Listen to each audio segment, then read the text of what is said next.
Hi, everyone. I'm Jim Gast, and you're on No Law Firm Left Behind.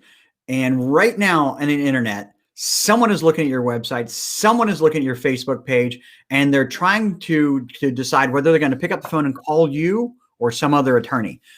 And so what they're really doing is they're sifting through your pics and your posts and subconsciously standing over the garbage can in their kitchen, going through the junk mail, trying to decide if your law firm is going to make it to the keep pile or not. And so I'm going to talk with Mike Brown today, everybody, Mike Brown, and how to get your law firm into that digital keep pile. But just in case this is the first time we've met, again, my name is Jim Gass, and this is No Law Firm Left Behind. I'm a technology, cybersecurity, and business consultant for law firms. And so with me, my good friend right here is Mike Brown, internet marketing consultant, great friend, all-around great guy. Mike, would you just take a minute and introduce yourself to everyone?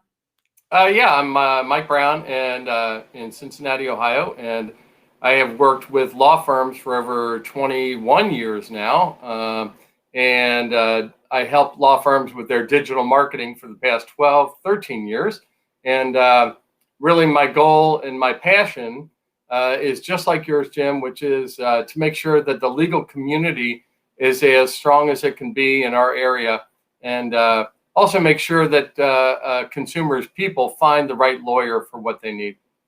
And you've been doing a great job of it. So, Mike, I want to ask you a quick question. Thinking about that digital keep pile, right? You know, the analogy of the going through your junk mail in your kitchen, there's that digital keep pile, right? I mean, do you like that analogy? Is that what people are actually mentally doing when they're looking through a Facebook page or a website to consider a lawyer? Yeah, so what you're talking about is referrals, and referrals are the lifeblood of any good business, but any law firm. Referrals are the lifeblood of the firm, and referrals come from law firms that did a great job for a past client, or they're doing a good job for a current client, and the client shares their name with somebody else. That's a referral. But even the American Bar Association says that when somebody is looking for a referral, they get 3 names minimum before they start looking each person up. So you have to understand that a referral doesn't mean you got the deal. It just means you made the short list. And so number one, how do you make the short list? By being a good law firm. But how do you stay on the short list? And that is by taking care of your digital presence and making sure. Again, Jim, we're post-COVID, right? The only reason we're not together in one room right now is mainly because of COVID, right? Everybody's social distancing. People aren't necessarily getting together and having coffee and talking about life. So people are looking you up long before they call your firm. And you have to be aware of the fact that everything you have online has to represent you the way it would if I walked into your office. The other important thing, I don't think law firms appreciate enough that people do their homework before they call and hire a law firm. You know, it's no different than vetting a jury. There is no lawyer that I know of that would just reach into a hat and pull a jury's name and look at it and say, this is the one I want, right? Lawyers will vet jury pools until they get the right people. And what do they look at? They look them up online. They look at any blogs or any writings or any social media. Excuse me. They really get to know that jurist before they put them on the panel. Well, same way. You know what? I'll add to that. And so you're right. And as much time and energy as is spent by an attorney vetting those individuals on that jury, right, or the judge or whatever, right, or the opposing parties, a lot less time is spent vetting that attorney, right? I mean, it's quick, right? And so that digital first impression has to be nailed fast. Would you agree? It's within seconds, right? Mm-hmm. Within seconds. You know, when they look you up, first of all, when they look you up, what are they going to find, right? If I look up, Jim Gast, attorney, Cincinnati, Ohio, obviously I'm not going to find anything because you're not an attorney. But you stayed at a Holiday Inn last night. I did. I pretend because I stayed at a Holiday Inn. No, but if I look up Jennifer Lawrence, attorney, Covington, Kentucky, what am I going to find? right? So we're talking about a number of things, how do you win? But the very first thing you have to realize is, what is your online reputation? What is that first page of Google going to come back with when I look you up as a lawyer? And, Procter & Gamble is right downtown in Cincinnati, right? Well, Procter & Gamble made a history of branding, right? You have to treat your law firm and you as an attorney, you are a brand. And you need to define it, own it, and defend it. So you need to make sure that you have, yes, a website, a Google business page. Your name should come up in prestigious directories. Whatever your name is tied to, own it. We really didn't talk about this. And we talked about a few things. And by the way, the show's not scripted, everyone. I mean, we just kind of go over some bullet points. But Mike, I'm going to throw this one out there. Personal profile or not, right? You're an attorney. Is your personal profile on Facebook? Does that matter much? Should you share it? Should it be open? What kind of stuff should you not put on there? What are the considerations? What are you recommending to people? When you get right down to it, Jim, it's a people business. Okay. People hire people. And so even if you're in business law, even if you're a litigator, even if you are family law, criminal law, estate planning, I don't care what area of law you're really in, other than, maybe landlord tenant. But it's a people business. People hire people. And if we go back to our original premise, which is that short list, it's down to 3 people, correct? Now, I presume all 3 of those people, because they're on the short list, are pretty similarly competent as far as lawyers that can do what I need done. Guess what? Now it's going to really come down to who I connect with on a deeper level than just where you went to law school or how many years you've been practicing. So are you going to give me, what is that extra thing I'm going to connect with? And maybe I go to your LinkedIn page and I see that you and I have 30 people in common. And of those 30, I actually know 10 of them. And of those 10, I actually like 3 of them. And so I call one of them up and say, hey, how do you know Jen Lawrence? And they'll say, well, are you kidding? I went to grade school with Jen. She's one of the smartest people you'll ever meet. And their firm is the most talented, law firm in the area. I would call her. Well, guess what? Because you did a good job on your LinkedIn page where I was able to see who you know that I know, I was able to vet you, and you're probably going to get that call, right? So you said, what do you put out there about yourself? Put as much as you're comfortable with, but put enough for me to really connect with you on a deeper level. We're going to talk a little bit about bios and things. I'll tell you what you probably should include in your bio. But, again, the bottom line on this is post-COVID. So people are not necessarily coming into your office. They're not seeing that wall of fame behind you with all of your credentials. They're not seeing the beautiful wood floors and, the ceilings, right? They're not seeing all that. They're online. So you need to bring your offline brand online. And I don't just mean a logo and pictures. When I say bring your offline brand online, I'm really talking about bring your offline network online, right? If we're in a room, if we're at a party for Jim Gast and all the people that are at that party, well, they need to be at the online party. They need to be connected with you on LinkedIn. They need to be connected with you on your Facebook page. Why? Because I need to see who you know that I know. When we started talking about this one, and Mike, I'm excited that you're going to be joining me more often.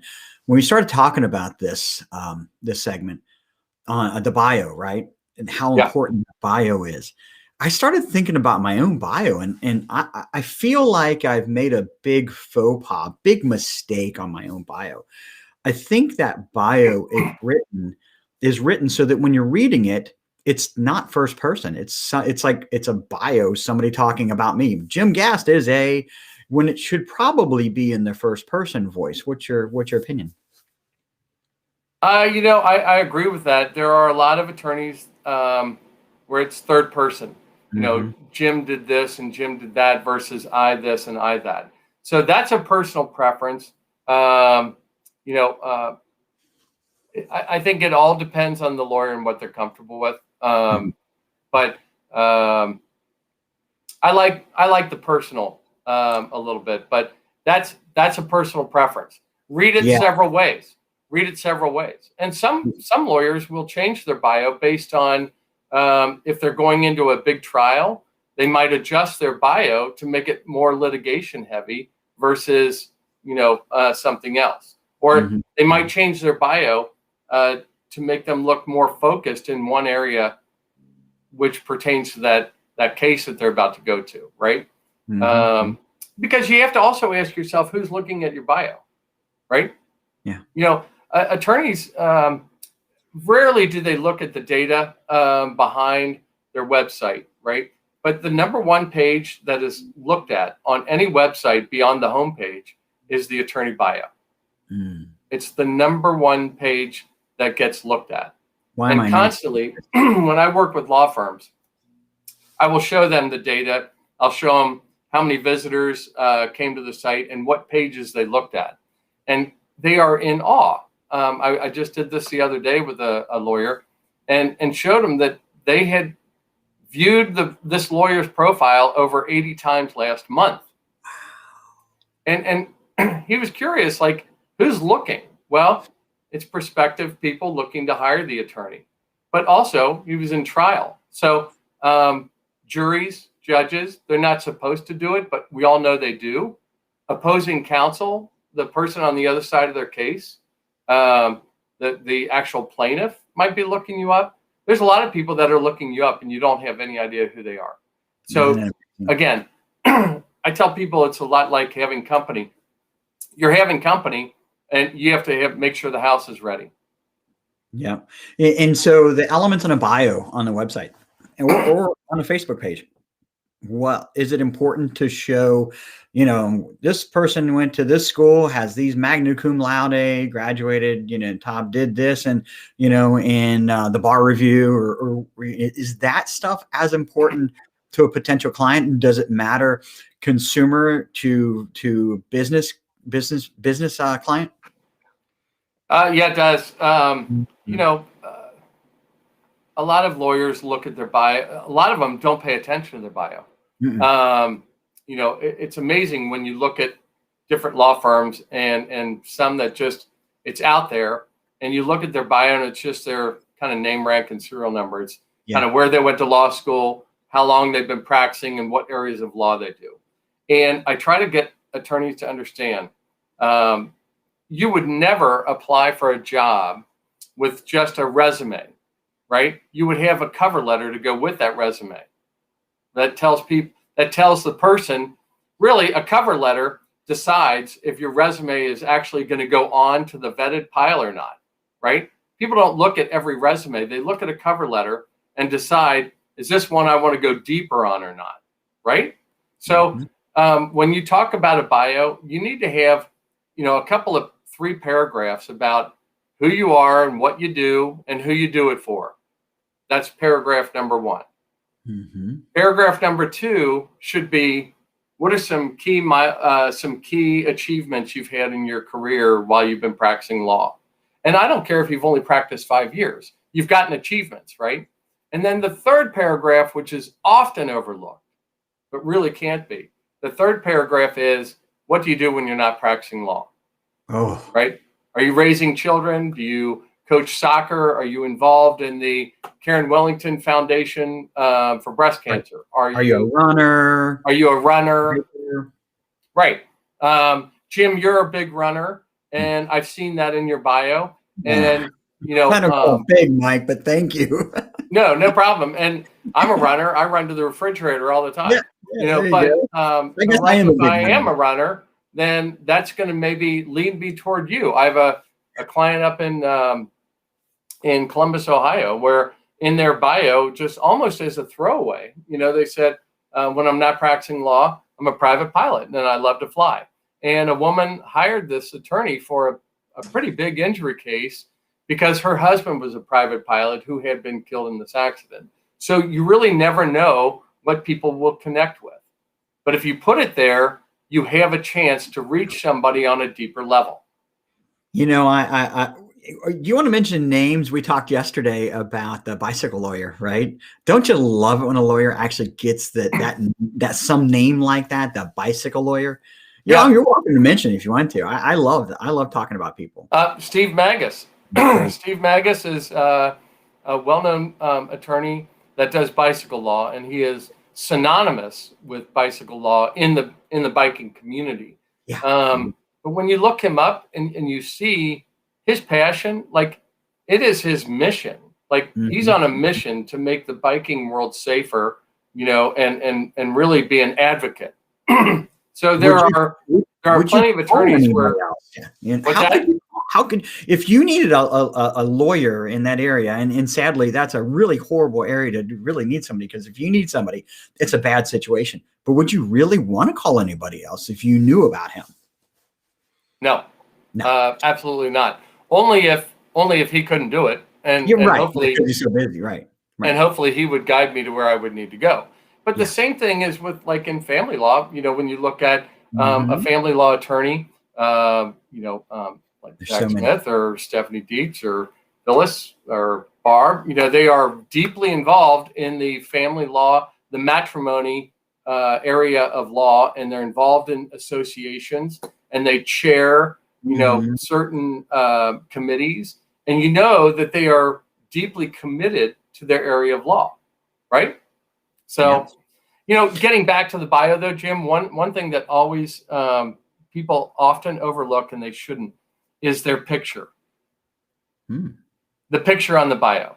Now, how many times have you seen the picture on a bio of an attorney and you run into them and meet them, and they're 20 years older than the picture? The picture is actually from law school, right? Yeah. So, highly recommend you get a professional photograph. You know, we don't need this, right? We don't need the selfie when it comes to your attorney bio. You should have a professional picture taken, have it done in your office, and have it done every 2 years, right? Yeah. You change, people change. I have a client, Jim, that's I don't know, he's 35 years old, but he looks like he's 18. And I tell him, you need to have a picture done every 6 months, right? Yeah. We need, or have it computer aged. He did during COVID. I noticed he grew a beard, and I quickly got my photographer over there to get pictures, because he looked at least a year older, you know, with the beard. Yeah. So, well, I'll tell you what, a good updated picture is important. Really. Yeah. I'll also say this, Jim. When you update the picture on your bio, and in fact, when you update your bio, update it across the web, right? Don't just update your website, but update all the things. I recommend keeping an Excel spreadsheet. And if you do a search for yourself, right? You do a search for, Charlie Rickers, Attorney Cincinnati, and look at all the directories that come back with your name. Keep all those directory links in an Excel spreadsheet, and keep the username and passwords, so that when you change your picture, you can quickly go to the other directories and change that picture. You don't want somebody to find you on Super Lawyers or on Justia or lawyers.com, any of these other directories. And there's that old picture from law school versus the new one that's on your website. So change the picture across the web, and make it easy, because maybe you're going to change firms in 2 years. And when you change firms, guess what? You need to go back to those directories and change the name on those directories and lead them to where you are now. So it's just an easy way to do that. So let me ask you, I mean, we understand why social media, you know, we got about 2 minutes. And so I want to finish up on this one. What is it about social media today? We don't have the yellow pages anymore. Remember, we used to schlep the yellow pages, all the pieces of the yellow pages to advertise lawyers. And they just call whoever had the biggest ad, right? It's not like that anymore. The footprint's important. Would you agree? Oh, your digital footprint is very important. And again, it's all the ways people can really vet you and feel, are you the right person for me to work with? Can I connect with you on a deeper level? And your website and your bio on your website, those are critically important. But your website is kind of what you do, who you do it for, and how much you charge for it and all that, if I can hire you. But your social media is where I really feel the firm and I feel the personality of the firm. But I can also see who you know that I know in common. I can also get a feeling for the firm's personality, but I also can get a feeling for how other people feel about the firm. If I go to the social media property for the law firm, and I go in there and I see 5 people like the firm, and I see a couple of posts from Thanksgiving 2018, I realize this firm's not really on social media. They're not participating. If I go to your firm's Facebook page, though, I have a small firm down in Madison, Indiana, Alcorn Sage Schwartz McGrath.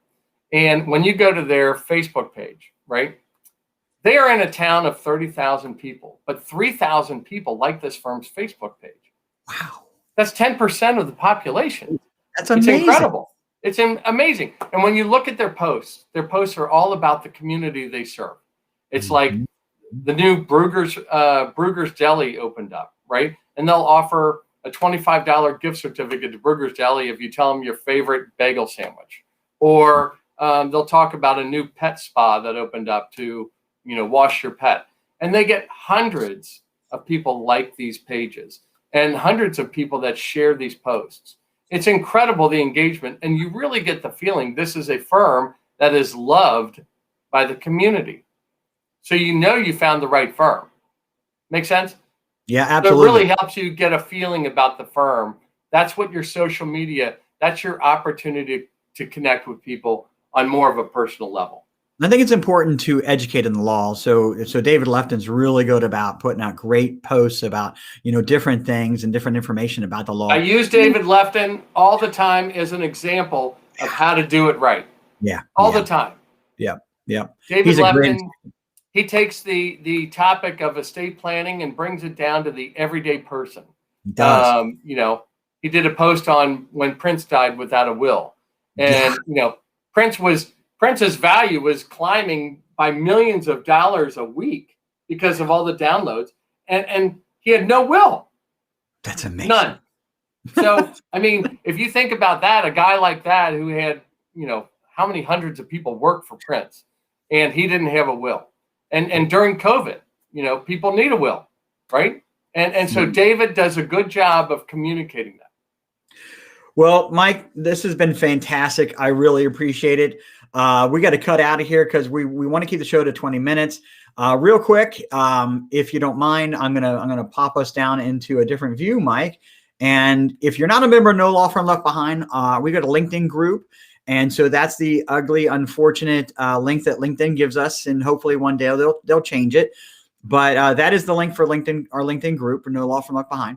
If you're not a member, just go to LinkedIn and search No Law Firm Left Behind. Plus, if you search in Google No Law Firm Left Behind, you'll find all of our podcasts on all the platforms. Mike, you're a member of No Law Firm Left Behind. And so if you got a question for Mike, you can go ahead and grab him there. In addition to that, if you actually want to get a hold of Mike, take your phone right now. And if take a screenshot right now, get his email address, or take a picture of the phone of the computer screen right now. Right. And reach out to Mike. But we'll be back next week. Actually, Mike, you're not joining us for another 4 weeks. So I'm really excited about that. He will be back. And so if you have some questions, we'd love for you to post them out on the LinkedIn or email them directly. Mike, I really appreciate being here today. My pleasure, Jim. Thanks for doing this. It's a great service to the legal community. And I look forward to being part of your marketing segment going forward in the future. Love it. Mike, sit tight. I'm going to end the show. Everyone have a great week. Talk to you soon.